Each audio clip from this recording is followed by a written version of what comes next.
In this Gold Belt video, I'm going to be performing the Gold Belt Kata in Java. I have the project open here in Visual Studio Code. We're going to run through the steps. Now, the way I'm going to show this to you is just one of the probably millions of ways to solve this problem. I'm going to walk you through my thought process as we go through, but I'll point out what's really important about the kata and then what's going to be just decision points I make as we go through. So looking through the steps, first off, we need to create a test to demonstrate the as-is functionality. So this is basically getting it to work with a local database and a local file. Then we're going to refactor just enough to get the new test to pass. After that, we will refactor to add branching points. So this is a new step. We're going to figure out how to create branching points. There's a few different ways to do this. You could use, for example, in the Gold Belt, we're learning strategy pattern and facade pattern. You could use one or both of those. You could do something else. There's, again, not a right or wrong way to do this. There's lots of different ways. I will try to show both a facade pattern and a strategy pattern so you can see how those play out. The way you specifically do it is up to you. Then we'll add a test that shows the ideal state with those branching points. We'll create the code to make the test pass, and we'll do another refactor. So that's another chunk of code. Then we'll add a failing test representing a bug. So one of the files is going to represent a bug or a problem that happens. So we're going to create a test that verifies that.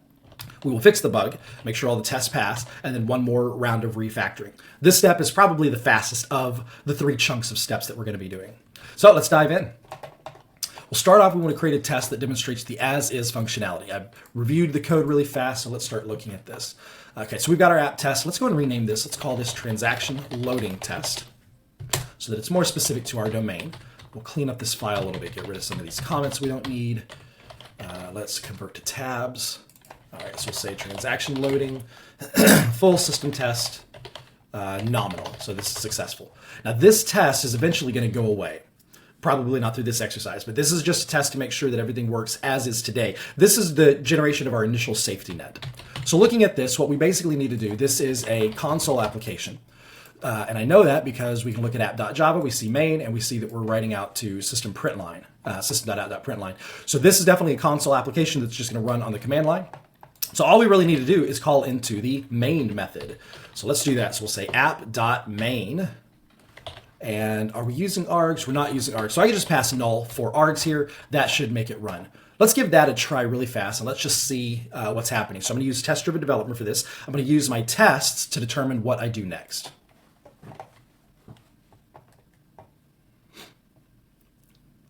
All right, so we get a pass. Let's see if we get test results. So we're not really getting anything in our test results in terms of the output. The reason we're getting a pass is we have this global catch here. So that is making sure that even if there's an error, there's no actual error thrown outside of this method. So that's not really telling us that we have a problem. So what we could probably do at this point is figure out how to verify that we have the data in the database loaded correctly and how to make sure that the file was deleted. So it was processed, because we'll notice that we're going to insert into the database, we're going to delete the file, and then we're done. So we can set those up. So let's think through the logic of this function really fast. What are we doing with our test? We need to make sure the database is initialized and reset. So that's one step. We're going to need to make sure that we create a copy of the example1 file. We don't want to use the existing one because that's checked into source control. That's kind of our global standard for our example. So we'll want to copy that somewhere and make sure we delete that. So we'll copy that over, make sure we get a path to it. We'll need to set up apps so it knows about the new database and the new file we created. So we'll need to set those up. Then at the end, we'll need to make sure that the database has records and that the file was deleted. So those are the different steps that we need to do. Let's kind of run through those really fast. So we'll start with, we'll reset database. So that's going to be a function in this class. We'll come back to that in just a minute. So we'll reset the database. Then we'll need to create or copy the file, and that's going to give us back the file path for where we're going to copy it. So let's say string CSV file path equals create example one. What do we call these? Example file one. So that'll copy that out. We'll do copy and create. Copy and create example file one. So that's going to copy that file out, create it, give us back the path. Now that we've got those, we need to set app up. So we need to set the main method up so that it knows about those. I've talked about this before. There's a couple of ways we can do this. Either way, we're probably going to call a method here. So we'll say app.set. So we can either set an override or we can set it temporary. I'm going to use the override. I think it's a little cleaner and a little safer, but there's a couple of different ways you can definitely look at. I've got a couple other videos that talk about those and the trade-offs between those. So take a look at those. But let's say we'll set connection string override, and this will be local Postgres connection string. And I think that's, but let's take a look at our DB helper. What do we need for Postgres? So it's going to need username and password along with the host. So actually we're going to need not just connection string, we're going to need connection info because it's going to take a few different things. So we'll say, how do we want to do this? Just do 3 constants. Local database host, local database username, local database password. All right, so we'll get those going. And then we'll also set up the CSV file path. So set CSV file path override. It's helping me out. That's exactly what I want. All right, so we've got everything set up there. Now, what we do want to make sure we do before we get down to the assertions is we want to make sure that we're going to clean these up. So we'll do a try. And then finally. And then finally, we will say app.reset connection info. And then app.reset CSV file path. So we'll reset those at the end of the test. That way, whatever next test is happening, it doesn't need to worry about using old information. It's going to go back to what it was doing before. All right, so in here, inside our try now, what we're going to do is basically make sure that the data exists in the database. We're going to retrieve it from the database and verify it. And then we're going to make sure that the file was deleted. So let's look really quickly at the transaction class. So this transaction class has basically a bunch of dumb getters and setters. So that makes it easy. So we can definitely use this as a part of our test. So we'll go ahead and do that. We'll say transactions equals retrieve transactions from database. There we go. And we will, assert equals that there are 3. That's exactly how many there should be. Sometimes AI surprises me in that it actually gets it right. Then the last thing we want to do is make sure that the file path for the CSV file path no longer exists. So we'll do another assert equals. And we'll say this is false. And we will go to files.exists. And this will be, well, we'll have to do let's do paths.get CSV file path. 1 open, 2 open, 3 open, 1, 2, 3. There we go. So there's our assertions. This basically may give us some more room. This basically sets up the test as I would like it to happen. So we're going to reset the database. We're going to copy and create the example file 1. We're going to set the connection information in the CSV file path override. We're going to then execute main. Then we'll retrieve the records, make sure there are 3, make sure the file was deleted, and then finally reset the connection information and the CSV file path. Now, obviously, this is red, so that's a problem. I'm not going to be able to even run the test. So let's create just enough that we can actually run this test. So we'll do private static void reset database. And I just realized I am in C# mode. My method names are all capitalized here. All right, reset database. And that looks about right. We'll just use the DB helper. We'll say create database.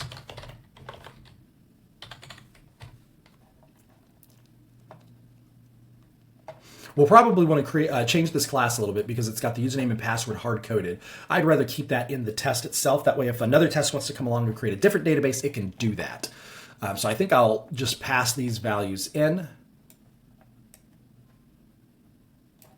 It's got the database hard-coded as well. So I think I'm going to change those so that I pass all those values in. So let's do that. So it's not just local database host. It's also going to be local database name, username, password, and then we'll do the same thing here. We'll pass all these in to create DB. So I'm using the red squiggles, the red underlines, to help me know what to come back to. So I know that's an error. I'm good with that being an error right now. This is the code that I want to have happen, so I'm good with there being an error. I will come back to that and fix that here in a little bit. So there's reset database. Now we've got copy and create example file 1. Let's go ahead and create that. This is going to return a string. And we will come back to this in a moment. I just want to get the code down here looking good. All right, so now we're ready to create these constants. Let's go and do that.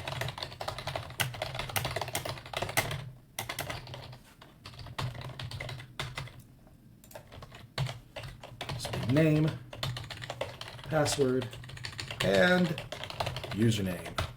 All right, so that gets rid of a lot of these red squiggles. Now we've got to generate these. Let's go ahead and keep working inside our test class real fast. So we need to retrieve private static transaction array, retrieve from database. We'll come back to that in a little bit. All right, looking pretty good. Now, still inside my test method, so I don't know if you can tell, but I'm working through my test method first. I'm going to get rid of these errors first, then I'll move on and work through the other errors that are happening. All right, so let's do connection set override. Now I need to jump into the app class. So let's create these methods, public static void. Actually, you know what I can do? Let's just let Visual Studio Code help us out. Control period and create these methods. That'll save me a little bit of typing. Now,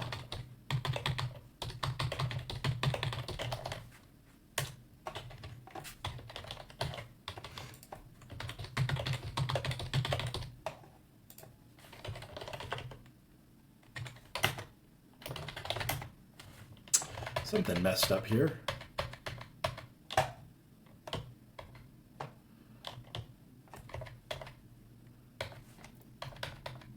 Oh, I see what I did.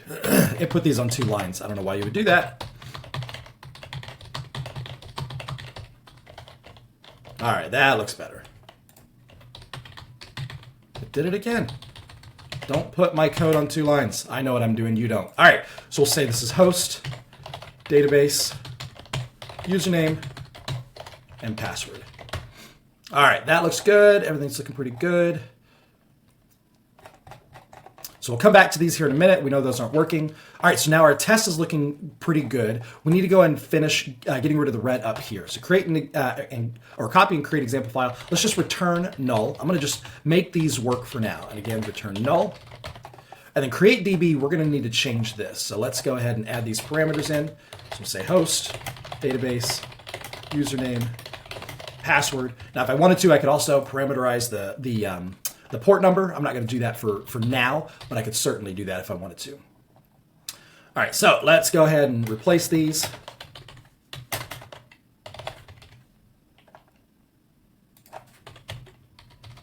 So there's that username, password.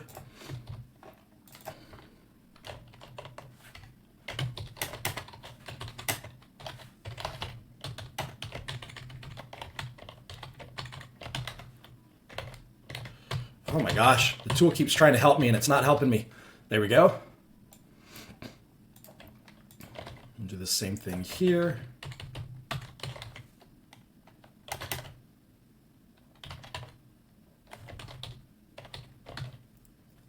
This is going to be, these are going to be the little username and little password. All right, good. So these go away now. I don't need these. We'll come back to those in a minute. Make sure everything else looks good, and that is not the right that is not the right database. All right, database blah was dropped and recreated successfully. We've got our host. We're using our host in both cases. We've got our database name in the second one. Username, password, using database. That looks right. All right, so that looks like we're in good shape. All right, let's go ahead and run our test. We should get a failure.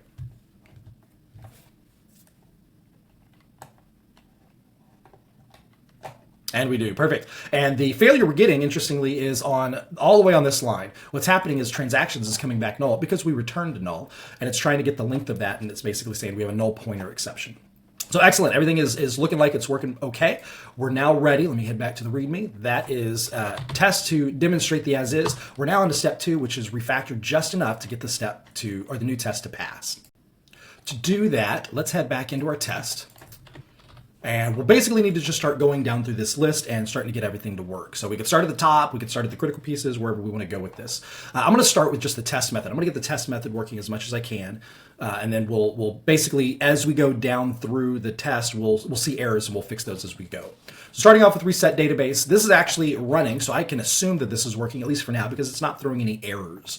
That would definitely throw an error if there was a problem. I could verify that. You could open up pgadmin, make sure you can connect to the database. If you do that, make sure you close pgadmin, because that will leave a connection open to that database. So when you try to run the script again, it'll fail. You cannot drop a database when something is connected to a database. So be careful about keeping pgadmin or any of the database connectivity tools open. That'll prevent you from being able to drop and recreate the database. So let's move on to copy and create example file 1. What we want to do is copy this example file 1 CSV somewhere else. So let's work through that really fast. The test is actually going to run right here inside this code here. It's not done somewhere that's excluded from source control. So I need to keep that in mind as I'm doing this. Effectively, what we're going to do is we're going to try to get the, so we'll do string source file path. Okay, so it's going to do a suggestion for me. I've got a problem. This has happened before where when I hit tab, it goes up to try to do some sort of navigation. So bear with me. I'm going to close code and reopen it. That usually gets rid of this problem.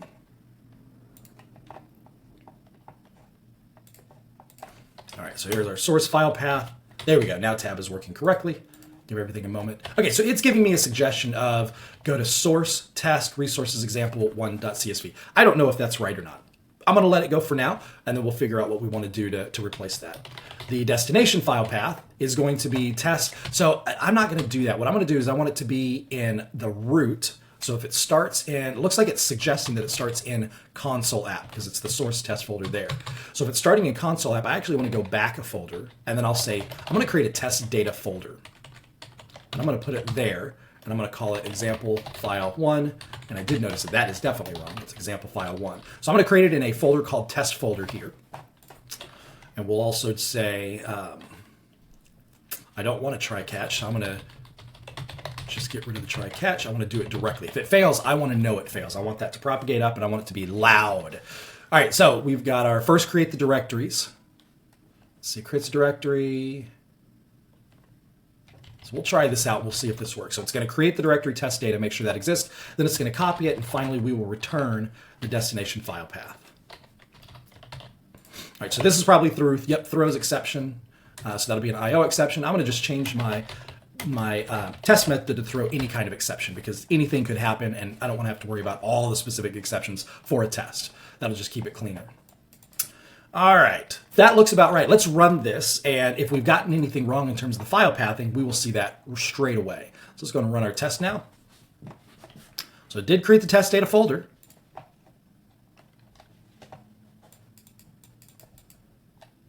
Oh, it did not create the database. Yes, that makes more sense because we didn't actually give it values for the host, the username, the password, and the database. Yep, that makes sense. All right, let's get back to our test results, though. Where are we erroring out? No such file exists.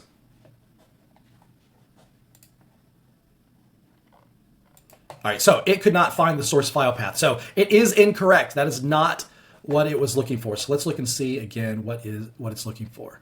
No such file source/test. Well, that's less than helpful. So let's resolve this path. We're going to go to absolute path.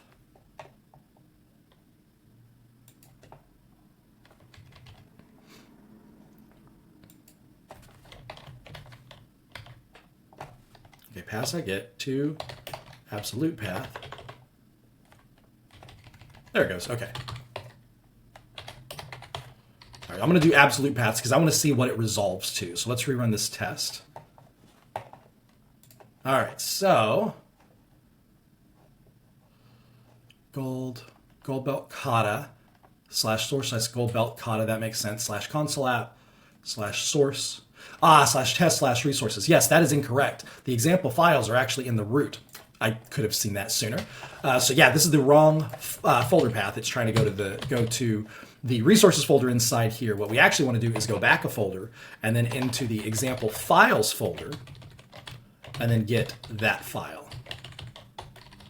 That looks more correct. So let's remove these absolute paths because we shouldn't need them. We'll add them back in if we need to do some debugging. Let's rerun our test.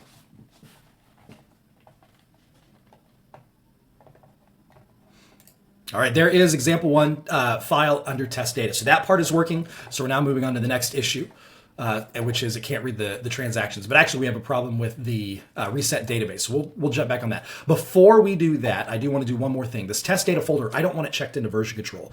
This folder is going to end up having potentially a whole bunch of files, and I don't want that to cause noise when we're checking in and out of version control. So I want to exclude test data. So to do that, I'm going to go back to the code. I'm going to open up the git ignore. And I'm going to go to the bottom and just say we're ignoring any test data folder. Now I could be more specific. I could be I could say exactly where this test data folder is, but I'm going to say any test data folder. So let's save that. Make sure I'm in the right place. Yep. And so now test data, so the Java won't show. Some of the other languages will show, but test data will now be excluded from version control when I do a commit. So let me show what that looks like. Now inside our commit, we'll notice that the git ignore has a change, but there is no test data folder. So that has now been excluded from version control. So that's exactly what we want. All right, let's go ahead and move on to the next, which is we want to make sure the reset database is working. So our host, this will be localhost. The database name, this will be customer XYZ. And I could change this. I can make it customer XYZ test if I wanted to, customer XYZ auto test. That way I could leave another database alone if I were doing manual testing. That's not a bad idea. We'll do Postgres and then my super secret password. So we'll get those in here.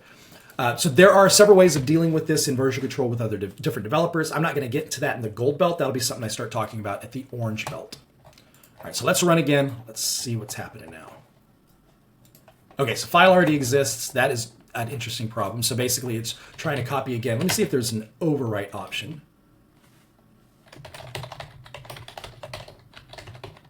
Replace existing. There we go. So that'll make sure it overwrites it if it already exists. All right, so we are now back to our null pointer. That's looking pretty good. We do need to start implementing these connection overrides and the CSV file overrides. But before we do that, I want to do the retrieve transactions while I'm in this class. So what we're going to do here, there's a few different ways to do this. I'm just going to use the built-in driver manager code. So we'll say try var connection equals driver manager, get connection. We're going to use, all right, so here, let me go back to app.java and we'll just basically steal some code.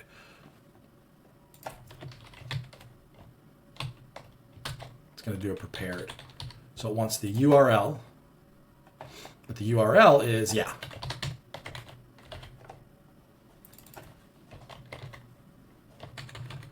All right, so this will be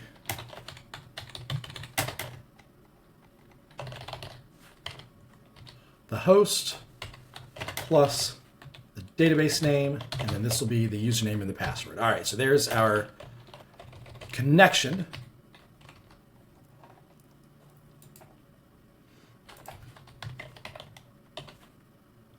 There we go, so get our throws in. All right, now that we've got that, we need to, so what are we doing here? We're retrieving all from the database. So there's no row parameters, it's just a select star. So we'll say try var statement equals connection dot create statement.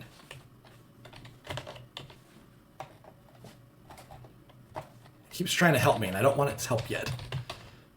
All right, so statement dot execute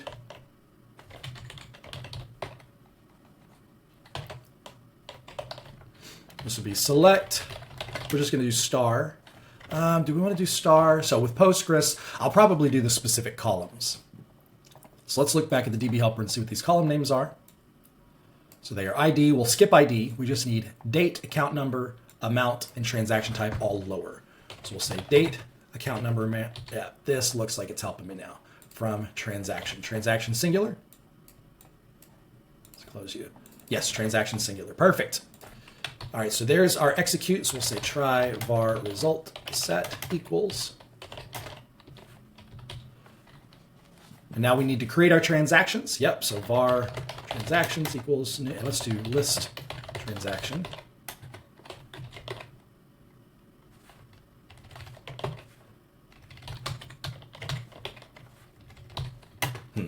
Transactions equals new array list. Now it's helping me.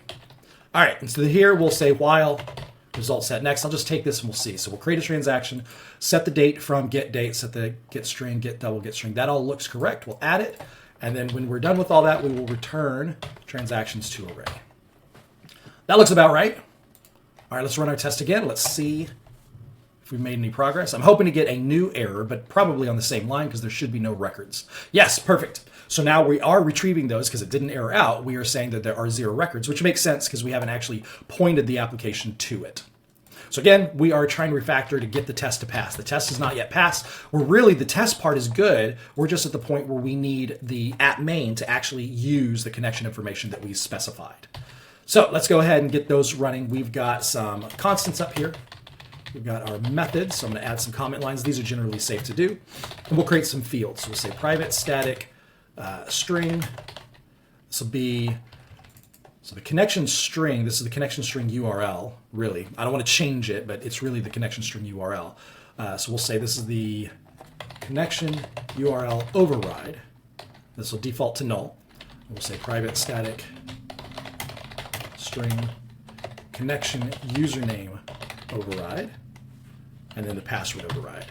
So that'll be for those three, and then also we'll need to do the CSV file path. So we'll say private static string CSV file path override.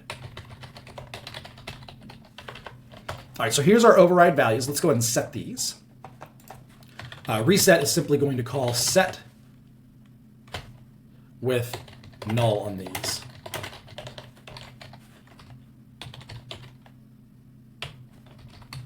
Let me alphabetize these really quickly. There we go. Now set, what we'll do is we'll say connection URL override equals, let's grab the format. And I'm just doing string concatenation. You can do string format or message format or however you want to do that. I'm just doing simple string concatenation for now, just to keep it simple. All right, and we'll do that, and then we will do that. So again, it is helping me, which is sometimes a surprise. Let's rename that to file path, and we'll say CSV file path override equals file path. All right, those are all set up. Now we need to actually use these values. So first off, I just need to find out where the existing ones are used. So it turns out it's only in this one place. So that makes it easy. What we'll need to do is use this value. And let me do a double check real fast to see if Java has a null coalesce. I don't think it does, at least not in the version I'm using. I think it's just the ternary. Okay, people have written libraries for it. There's an optional object. Okay, so there's some libraries for it. There's not really that. So we'll end up using a ternary. So what we'll do is we'll say in this line, we'll use the connection string if it's defined, or the username or the password. So before we do that, I'm going to set these up here as variables. That way this line doesn't get too cluttered. So what we'll do is we'll say string, connection string, let's say connection URL equals, and that's exactly right. So we'll say if the connection string override's not null, so this is our ternary question colon, then we'll use that. Otherwise, we'll use connection string, connection username, and the connection password. So we've got those, and now we will change these to use those. Connection URL, username, and password. All right, so that takes care of those. And then we also need to do the same for CSV file path. We'll notice it's used, let me do match whole word. There we go. It's used in just these three places, so the definition and these two lines. So we need to get those changed up. We'll do the same thing we did there. So we'll say CSV file path equals, and it wants a path object. So let's change this a little bit. We'll say path, CSV file path. All right, so if there is an override, we will use path.get to get that. Otherwise, we use the CSV path. And now let's just change these to the variable.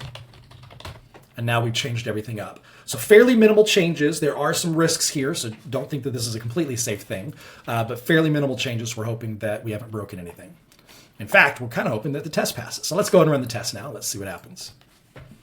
Excellent. So our test is passing. We are getting the data. We're loading the data to the database. We're getting that value out. We are deleting the file, which we can confirm here. Test data is empty. So this is actually working. Let's go ahead and commit to version control. It's a good time to do that. Say stage everything, created an initial system test to verify the transaction loading functionality using a local Postgres database and a physical file.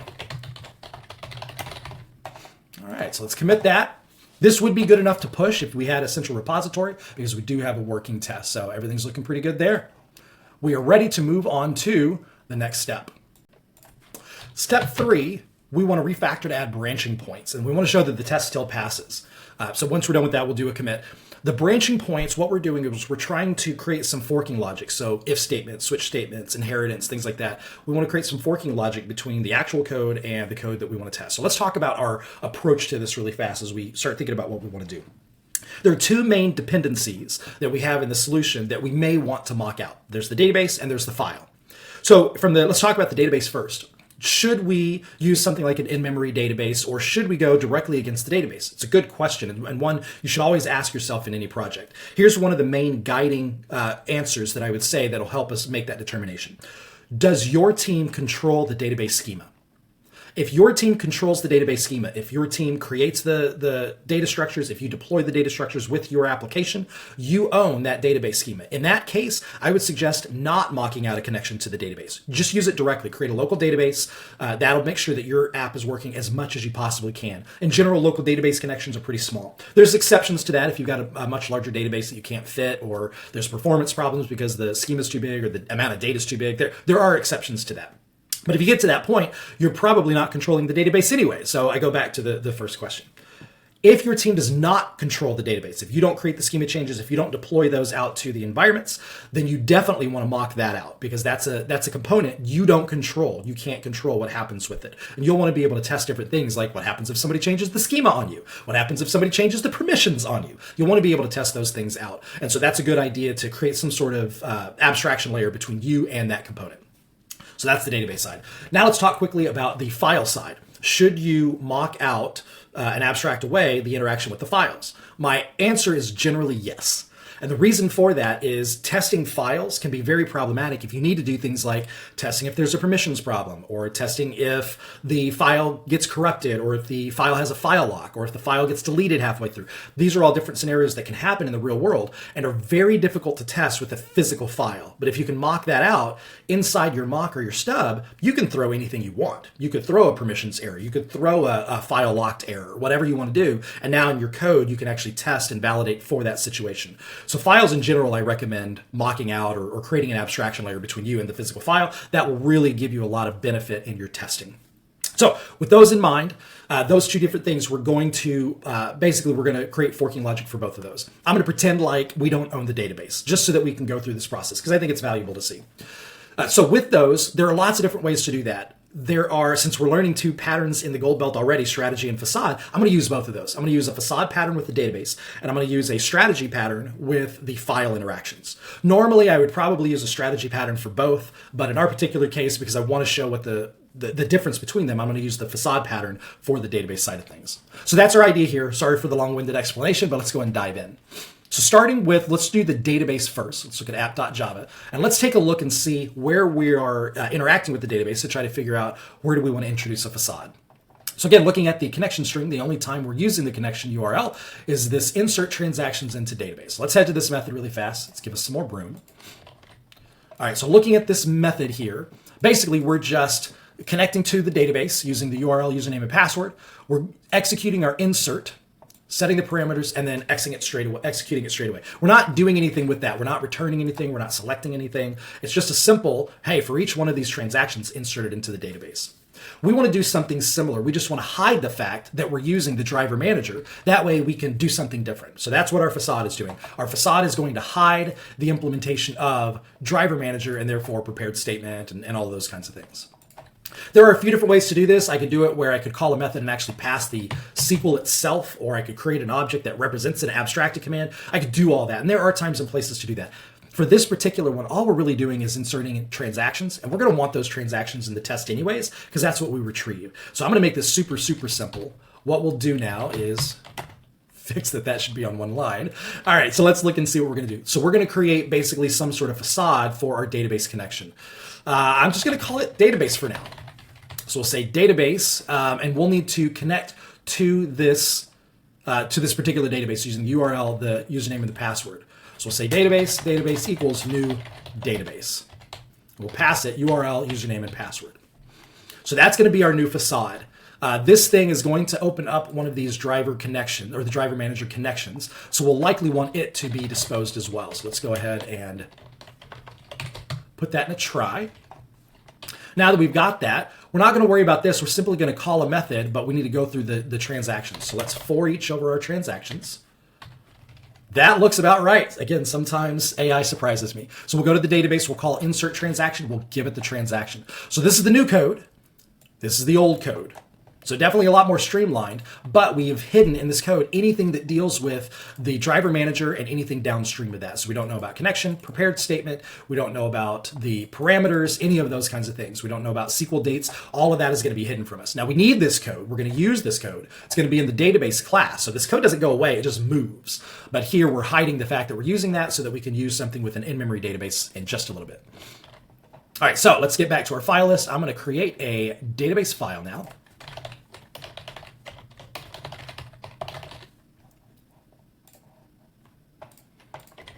And now that we have that, we need to create our constructor. And we need it to be auto-closable.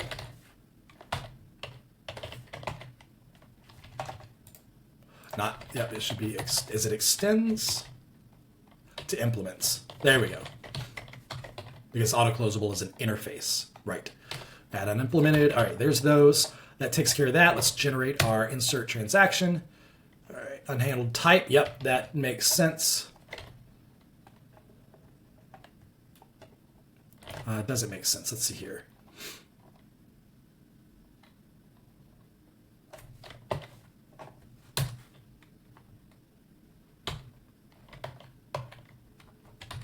We're throwing a SQL exception. Our auto-closable can throw any exception. Got it. We'll just change that to be any exception. All right, so that looks good. So Java, we have to deal with the exception throws. So that's just synchronizing on those. All right, this is looking pretty good. Let's create some comments for ourselves. And let's start figuring out how we want to implement this class.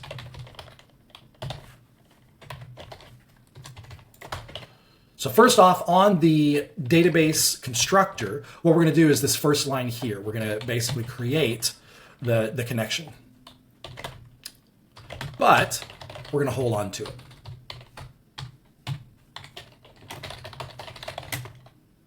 There we go. So that's going to generate our connection in the first place. This probably has a throws as well. Yep. So that can throw a SQL connection. So that'll generate our database connection. Then close, what we're going to do is simply connection.close. So that's just closing the underlying connection. That way it makes sure that everything's closed out. That's what was happening already. And then finally, we need this code inside our insert transactions. We're going to run through that. We don't use a loop, so I'm going to cut this out and put it directly in. And this will be this._connection. This can throw an exception, so we'll just declare that. And I think we are in good shape. Let's do a little quick formatting here. And that's kind of long, so let me just, now that I'm here, we'll say string SQL text equals. So make it a little easier to read. Alrighty, there we go. That's looking pretty good. This looks right. This looks right. Let's go ahead and delete this. We don't need this code anymore. We do have some usings we don't need anymore. That makes sense. We'll get rid of those. All right, so everything looks good. Let's run our test. If we have done everything right, we should still get a passing test. If not, I did something wrong. All right, apparently I didn't make a mistake this time. I will, don't worry. All right, so there is the forking logic, or at least the setting up. We've created the branching point, which is the database facade class here. So this is our branching point. We'll come back to that in a little bit. Our second branching point is going to be around the file. Now the file is going to be a little more interesting because the file, we have both the read CSV file method, which needs to read through everything that we're doing here, but it also, going back up, it also deletes it straight away right here. So we're going to need to change this code in two places. And because of that, I'm going to want to create whatever I'm going to do here inside this code. So let's do, what do we want to call this thing? So this is a file. We're abstracting the file. So we're interacting with the file, so I could call it file interactor. I think that makes sense. So we'll say CSV file interactor equals, I will just say file interactor because there's only one file for now. So this will be CSV file interactor dot create, and we're going to give it the CSV file path. So we're going to say, hey, create me a CSV file interactor.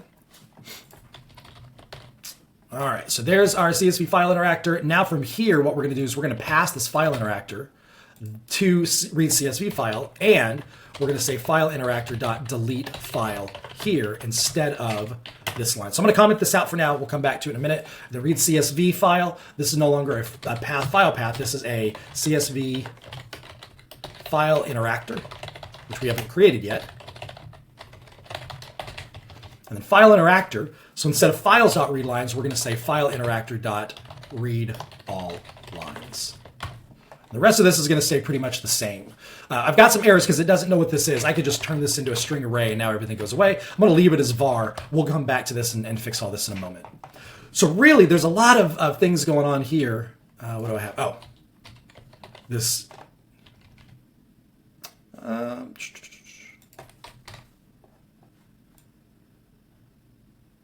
Transactions, URL, username, password.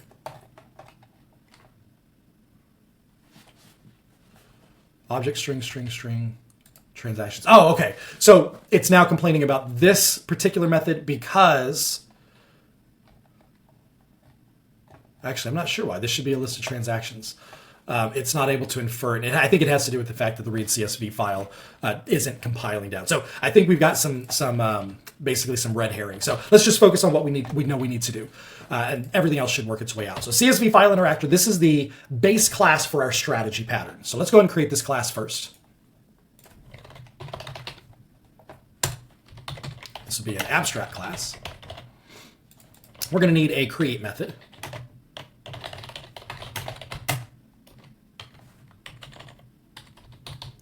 And don't give me a fully qualified name, do an import.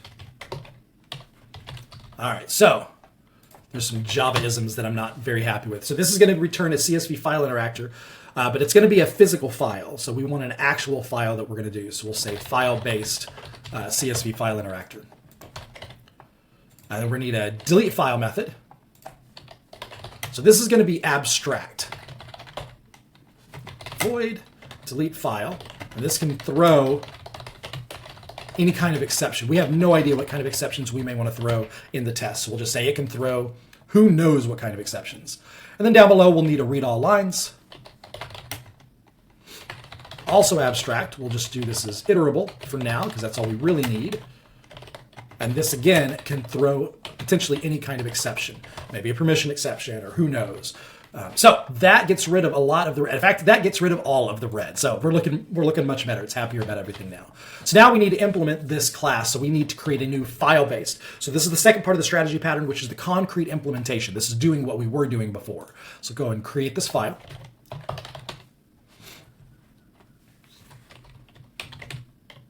Public final class. This extends CSV file interactor. All right, so we need a constructor. What does it not like? Okay, so let's add the unimplemented methods. That should get rid of this. All right, create the constructor that takes a path. There we go. All right, so let's create our implementation here. Private final path, file path, and then we're going to hold on to the file path. All right, so now we have the constructor. We'll get the file path. Now we need to do our methods. And our methods are going to be very, very simple. They're basically doing what we were doing before. So let me head back to app. File delete, or the delete file is going to be files.delete. It's the same code that we had. It's just going to be this file path. And then similarly, read all lines. This is going to be the same code, so I can delete that line. This is going to be the same code we were doing, which is just files.read all lines, this file path. So these are one-liners. What's it complaining about? That may be what it's complaining about. No? All right, apparently list of string is not iterable of string. It's return. All right, there we go. So these turn out to just be one-liner methods, which is exactly what we would like in a strategy pattern. Our concrete implementations should be very, very simple. They should be one-liners or two-liners where we can make them. This is just deferring out what we were doing before back to this concrete implementation. Now that we've got that, we can get rid of that using or that import. This looks pretty good. Let's run the test again, and again, it should pass. It does. Excellent. I have not broken anything. Thank goodness. So this is a good time to check in. So we'll say created the branching, the forking logic for the database and file interactions. All right, looking good, looking good. Let's head back to the README. And that takes us through step 3. We are ready to add a test that shows the ideal state. So let's go ahead and keep doing that. So back into our test. I'm going to create some space so we can see what's going on. So we've got this transaction loading. It's a full system test, but what we want to do is create a new kind of test. We'll say public void transaction loading, and this will just be our normal nominal test. This is going to be the idea of what we want to start doing down the line instead of doing what we were doing before. And what we want to do is we want to create an in-memory database, and we want to create an in-memory file-based interactor, or an in-memory file interactor for the CSV file. So that's the idea here. So we'll set those up, we'll run through, and we'll close out. We don't actually need a physical database in this test. We're going to do everything in memory. So let's go ahead and set those up. So we'll say try. We'll do var. Let's do an in-memory database provider equals new in-memory. It was trying to help me, but now it's not. All right, so there's that. And now we'll do the same thing with var in-memory CSV file interactor equals new in-memory CSV file interactor provider. Sorry, this is a provider, something that provides the interactor. And this, I think that looks right. All right, so this class, it's going to need the actual content that we want to serve up because it won't know. So let's create, we want to basically go and create the content for the example. So we'll create a class for example files, and we'll say example, get example file 1 contents. So we'll pass that in, so we're going to create that. So there's that, and then we do app.main, again passing in null. And now we'll do our assertions. So the assertions here, we'll say transactions equals, and memory database provider, hey, give us the transaction. So retrieve, let's just say get, because they should all be saved. We know this is in memory. So get transactions. And now we'll assert there are 3. And then we'll also need to make sure that the file was deleted. Now it's not physically going to be deleted. We just want to make sure that delete was called. So we'll just go to the in-memory assert equals. We'll go to the in-memory CSV file interactor, and we will say I expect true, and in-memory CSV file interactor dot was file deleted. Let's see, how do we want to do this? It's starting to get a little verbose in here, and I want to clean this up a little bit. So let's say in-memory database provider assert transaction count is 3. That looks a little cleaner. Now let's do the same thing on the in-memory CSV file interactor. Assert file was deleted. Do we just want to make sure it was deleted? Yeah, so as long as it was deleted, then I think we're in good shape. All right, I think that sets us up. Now, it's not happy, right? We need to create a few of these objects and give it some interfaces, but this is the code that we're targeting. Much cleaner, much simpler than what we had before. We're creating a database provider, we're creating a CSV file interactor provider, we're running the application, and then we're doing our assertions down here, and we're delegating all that out to those providers. So let's do a little bit of creation here. Let's go ahead and generate some of these things. So we'll start with the in-memory database provider. In addition, this needs to implement auto-closable.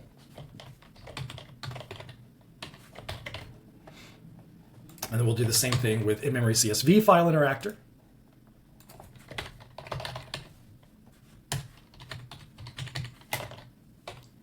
Implements auto-closable. Go ahead and leave that in. Excellent. So we need an example files class. We'll just keep this inside the test. And it needs a get example1 file contents methods, public static string. And we won't do anything on this for now. We'll come back to this in a moment.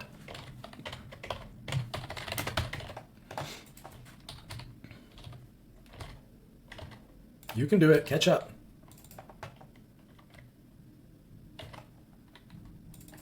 Oh. AI, silly AI. I had it in my clipboard.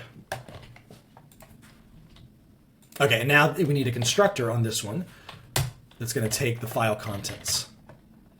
So this will be file contents. There we go. That's looking good. We need an assert method. We'll add that. It's not going to do anything yet. We'll say this is expected count. And then assert file deleted. Generate that. All right, what else do we have? We need throws declaration on the test. Excellent. So that's looking pretty good. Now, I don't expect this test to pass, but I do expect it to be able to run and fail. Excellent. Good deal. So we are in good shape. We've generated a test that defines how we want that to work. I'm going to go ahead and do a commit here. I would not push this. Not only can we not, but this is a failing test. I never want to push a failing test to share with other people. There's an exception to that, but in general, that's generally bad practice. So we'll say created the ideal test for using as a template for future tests. So we'll commit that. And let's head back to the README. That takes us through a test that shows the ideal state. For step 5, we want to now create code that makes the test pass. So that's the idea here. We've now created these objects. We want to make the code actually run. So obviously the test is failing. There's a few different ways we could go about this. We could start looking and seeing what's not implemented, or we could just start going through. I'm just going to go through the top because I know I need to implement these classes. So I'll start with the in-memory database provider. Let's talk about what we need to do inside this thing. So when we create the database provider, what we need to do is tell the facade, the database class, don't do what you normally do. Instead, here's what I want you to do. I want you to call something inside me. I want you to do some functionality that I have. There's a couple ways to do this in Java. I'm going to try to do this with basically a method. I can't remember the interface type, so we'll find. I think it's a function. But we're going to try to do it through interfaces, through the equivalent of what we would call a Lambda function in other languages. If that doesn't work, we'll have to end up making this a little more complicated. But that's what I'm going to try to do first. So that's effectively what we need to do. So we'll create our constructor. Public in-memory database. And no, there is no initial SQL. Okay. In here, what we're going to do is we're going to say database dot, and we're going to override some behavior. So instead of doing what you normally do, we're going to say, hey, do this instead. So we'll say, because it's on insert, so we'll say set insert transaction override. And we'll pass in, all right, let me see if I can find this. java.util dot function dot, okay, so we've got consumers. I think it is going to be a consumer. Let me look at the definition on consumer. Consumer takes T and it accepts T. And then we do something with T, it does not return. That sounds about right. So we're going to create a consumer object. All right, so this will be the transaction. And this is, I think, single arrow in Java.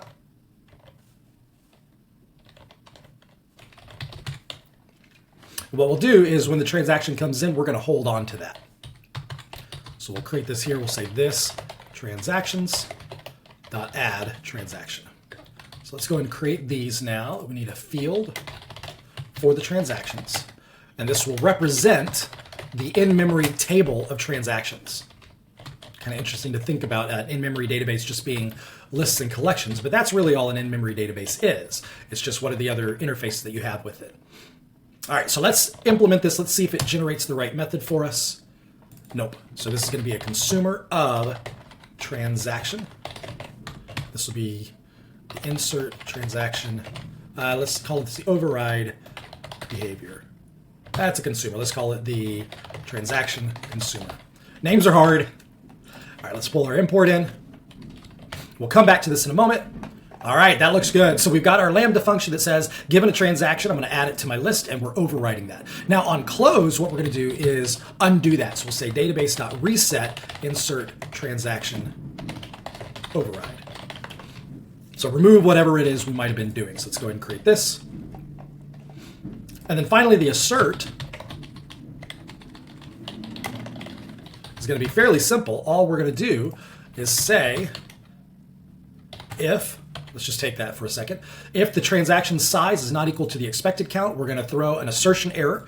We can throw any kind of error we want. Assertion error seems fine. So we'll throw a new assertion error. It's going to do a string format, expected blank, but found blank. Seems pretty good, actually. All right, so that looks good. That is basically our setup here. So let me expand this so you can see the whole thing. Not a lot of code, but some critical pieces here. So in the constructor, we register with the database to override the normal insert behavior. On close, we reset that. So we go back to whatever it was. And then the assert is just making sure that the size is the same. All right, that looks pretty good. Let's head into our database class now, and let's implement these two methods. So reset, all we're going to do on reset is call set to null. And on set, all we're going to do is hold on to it. So we'll say, yep, I like that. And this will be insert transaction consumer.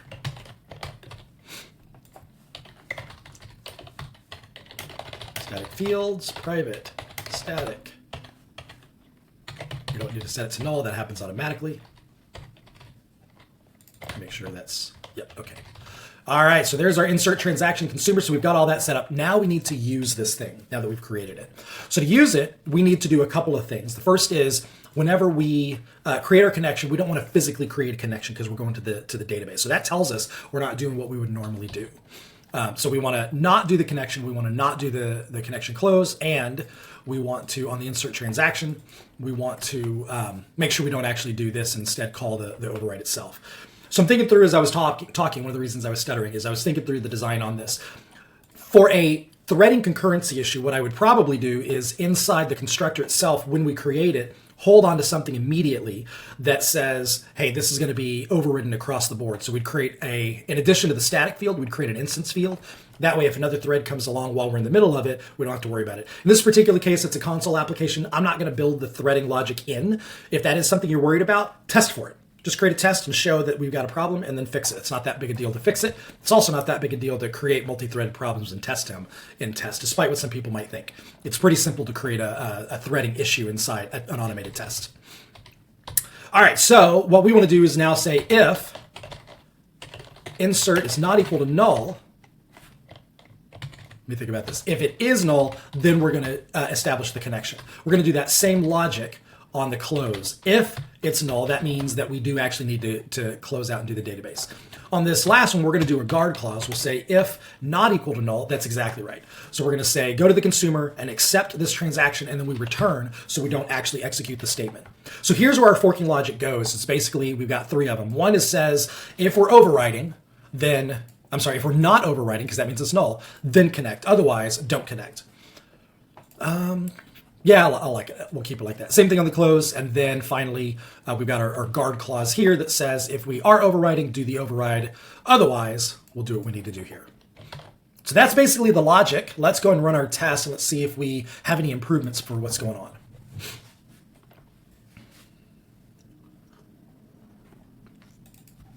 All right, we have an error. We've expected 3 transactions, but found 0. Which is actually not what I was expecting. Let's think about what's happening here for a moment. That may be because the CSV file interactor, yeah. So this is because we haven't set up the in-memory CSV file interactor yet. So what it's doing is it's actually trying to go to the physical file, which it cannot get to. This file path is not available to the system. So it's not finding a file at all, and because it's not finding a file, it's not reading any files, and therefore there is 0 records. So this error makes sense. That's exactly what I would expect now that I've thought about it. So let's go into our in-memory CSV file interactor. Let's work through this class now, and now we should start seeing quite a bit more happening. So we'll say our constructors, and then we will have our methods. Let's re-alphabetize these really quickly and convert to tabs. Excellent. Okay, so thinking through this really fast, what we're going to do something similar that we did with the facade pattern, but we're going to do it with a strategy pattern instead. And we're going to go to the CSV file interactor class, and we're going to set initializer. And this initializer is going to say, all right, whenever you're going to create one of these things, initializer, whenever you're going to create one of these things, create one of these instead of what you would normally do. And so again, we're going to use a lambda function. We're going to say CSV, and we'll say file path.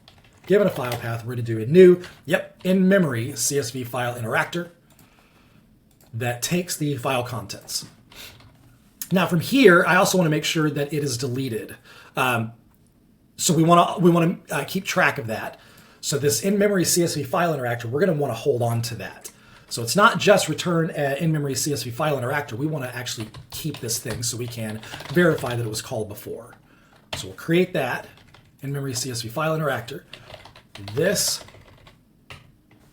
equals new, and now we return this dot file interactor. There we go. Excellent. That looks good. And now on the close, we're just going to do the opposite, which is CSV file interactor dot reset. It was trying to help me. There we go. Reset initializer. So we set up the initializer, we reset it. So now in the assertion, all we need to do is just go to file interaction and say, hey, assert your file was deleted. That's it. We're just going to delegate out to the in-memory CSV file interactor itself. So again, this class, looking at it, not a lot going on, but some critical things, kind of some complicated things. So let's create these real fast. We're going to need an in-memory CSV file interactor class. We'll put that inside with the tests, since we only use it as a part of the test. You don't have to. You could actually put it in with the production code as well. There might be a reason to do that. If you wanted to test something in the actual production environment, you might want to use it that way. So this will extend the CSV file interactor. Wow, it did a whole bunch of stuff. I don't know if that's right, but it generated a lot of stuff for me.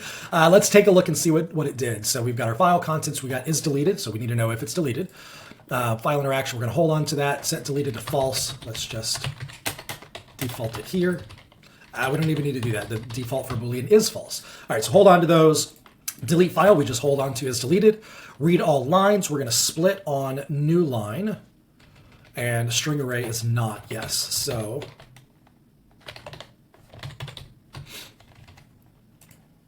I'm not even going to worry about that.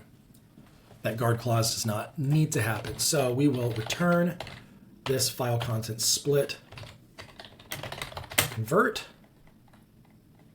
file contents to a list of string.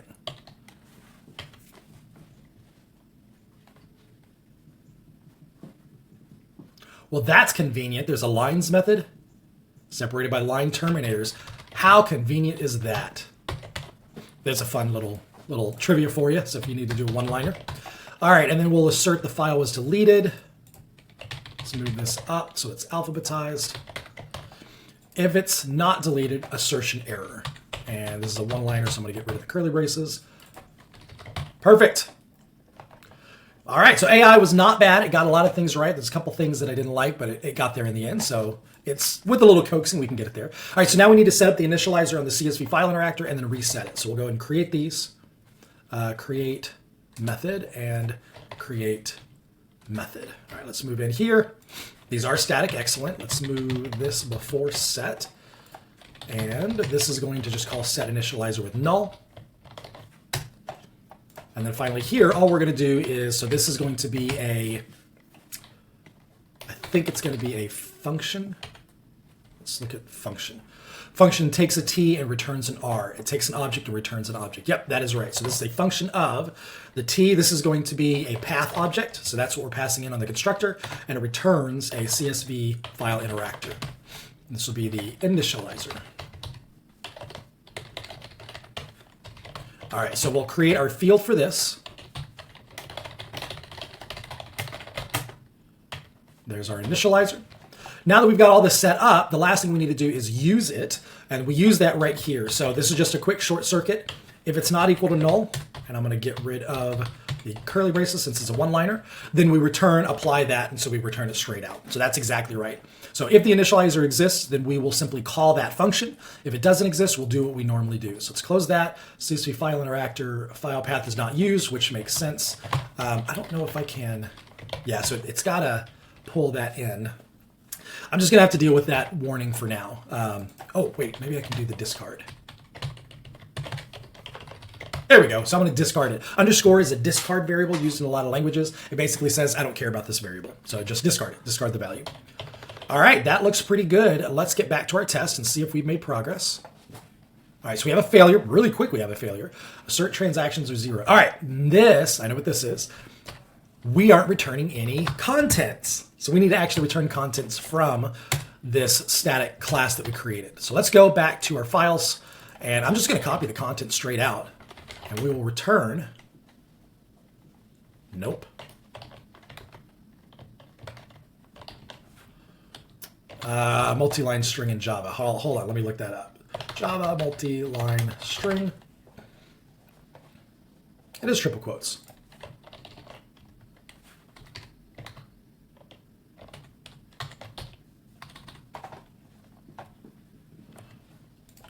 I think it wants it on the next line. Okay. So there is our file contents. Can I do that? Yes, but it actually does have a new line. Okay. So there's our file contents. That looks better. Let's go and rerun our test now. And we have a pass, and it ran really quickly. That's exactly for what we're looking. So let's run all the tests, make sure the other one still runs, and it does. So these are running really, really fast. We now have a passing test. Let's go ahead and commit this. So I got the new test for loading transactions to pass. Looking good, looking good. Let's head back to the README. That concludes creating the code to make it pass. We're on the refactor step. Let's go ahead and look and see what we've got. I was kind of cleaning up as we went, but let's take a look really fast. So we've got our test methods. This class we're going to keep open. Example files. I think this looks good. There's nothing really we need to do here. I could add a comment if I wanted to around the fact that this is from example file 1, so that might be good to do. I'm going to leave that alone for now. In memory, this all looks good. Oh, I got a straight line. Everything's tabbed, everything's alphabetized, that looks good. Save that and close it. In-memory database provider, looks good. We'll close that. DB helper, we are done with you. Okay, we're not using you guys anymore, so we'll go ahead and delete y'all. Transaction, we're not doing app Java. We'll keep this open because we may not be done yet. File-based, this class looks good. And database, this looks good. All right, back to the README. We've done cleanup. We are down on, so that's 1, 2, 3, 4, 5, 6, done with step 6. Step 7 is where things are going to start picking up the pace quite a bit. We've done all the hard work. We figured out how to test the thing in the first place. We figured out how to make the test run much faster with controlling our destiny on a few things. So now we want to add a failing test representing a bug. We're going to fix one of the bugs that's going on. So let's head back to our test now. And I'm going to copy and paste this test. And this is going to be, so we're going to pick one of these files. Let's pick, so number 2 has a header row. Let's do the header row with header row. And so now this will be get example file 2 contents. Let's go ahead and create that.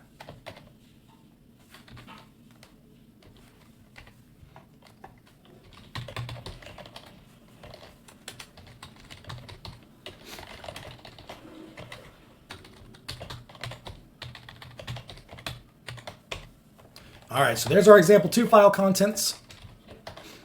We expect all the same, so we still expect there to be 3 transactions. We do expect the file to be deleted. Let's run this test, and we get a failure, and really fast. So we expected 3, but it found 0. And the reason for that is it didn't know what to do with the header row. It tried to parse the header row, and it basically, it failed out right away. So we need to get that to work. So now we're ready to fix the code. So let's head back to the README. Fix the bug in the code. So let's go ahead and head into the code. There's a couple of different places I could do this. Probably the easiest way is here in the lines. What we want to do is see if there's an initial line, if there's a header line. If there is, we can skip that line. If it's not a header line, then we can move on with life. So we could basically just say, is the first line something that we need to use? So let's do lines. I think we can do a stream and skip. Yeah, perfect. So let's do this. Let's go back to our example file 2. Let's pretend for a moment. Now we probably have to talk with the business and the customers and the stakeholders to understand what are the header rows coming in as? What do they look like?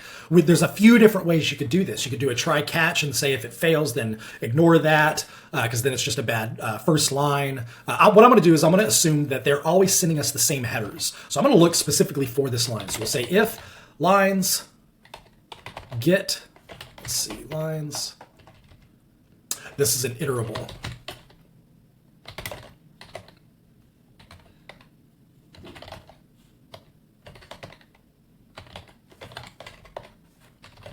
All right, I'm going to have it help me with my Java syntax. If the first line equals skip it. See what it does. Okay, lines. Yeah, so it wants it to be, well, that's what I was going to do, but I was hoping you would give me something a little more clever. All right, so lines, it actually wants to be a list. So we'll say convert lines to list of string.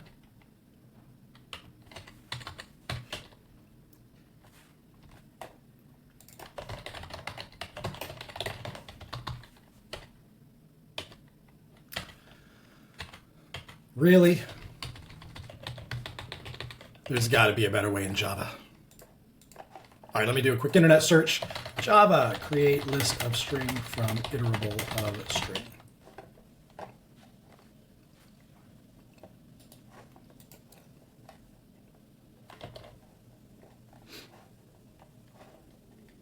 Okay, I can use a for loop. For each loop, we could do a stream splitterator. Let's try the splitterator.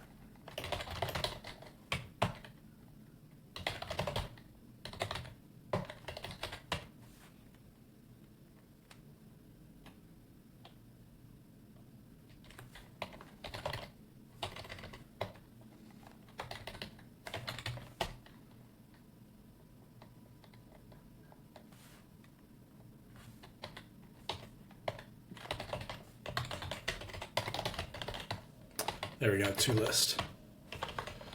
Oh, Java, you really need to get some better utilities going on with some of these type conversions. All right, so there's our list of lines. Lines list. Now we can use that.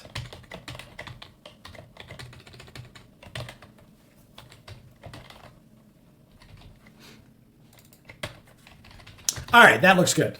Whew, that was a little more than I was hoping for, but that's a lot of just Java syntax. So we've got the lines. I'm just going to convert it to a list so it's easier to manipulate. If there is at least one, and if the first value, the index at 0, equals our header row, then we're going to remove that value. And then we simply iterate over these. These should make sure that all the tests pass. Let's go and run all of them. All right, so our new one is not working. What do we have going on?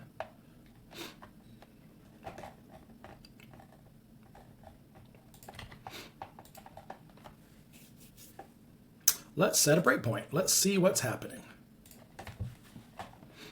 So there's our lines.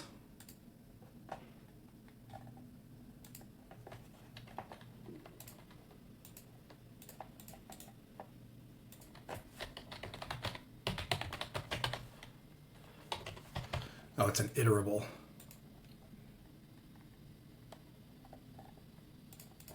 Well, let's just step through it and see what's happening here. Lines list. It's got all 4 lines. We're going to remove. We have a problem.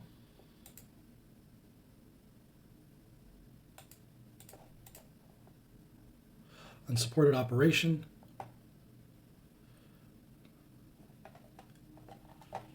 Yes, show me my message.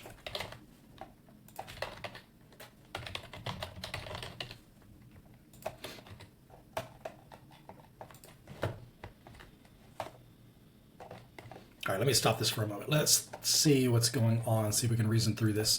I'm betting that this list that it creates is not a... the list is unmodifiable. Of course it is. So what we really want to do is just skip that.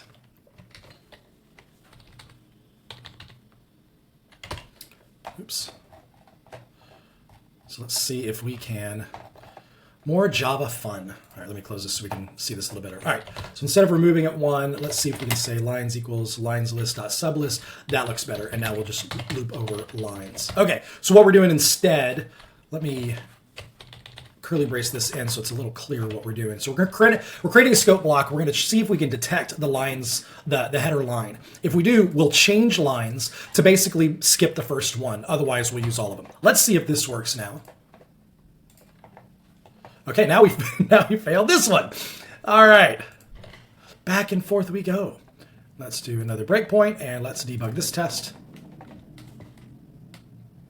All right, so there's that. It does not, so lines, we're going to iterate over lines. Have we already? It's because we already iterated over it. Oh my gosh, Java, you're driving me up the wall. So else lines equals lines list. So we'll just set it back to the lines list so we can reiterate over that thing. That should not be needed. All right, let's run it again. Yay, we're passing. Wow, what a pain. A lot of that really wasn't the bug itself. That was really just dealing with Java. But we have a passing test. This code is working. It's not pretty code, but it's probably the cleanest code that we can do in Java, at least the cleanest I can imagine. We ensured all the tests passed. Let's do one more round of refactoring. All this looks pretty good. I think we've got it cleaned up as we go. This might be good for a comment. So if the first line is a header line, skip it. So that'll be conceptually what we're doing. It might even be worth putting this into a method, and that would be skip header line, something along those lines. But we've got that working. I think we're good on the refactor. And that basically concludes the Gold Belt Kata. Again, that is one way to do this. There's lots of different decision points. Play with a lot of these. Good luck on it.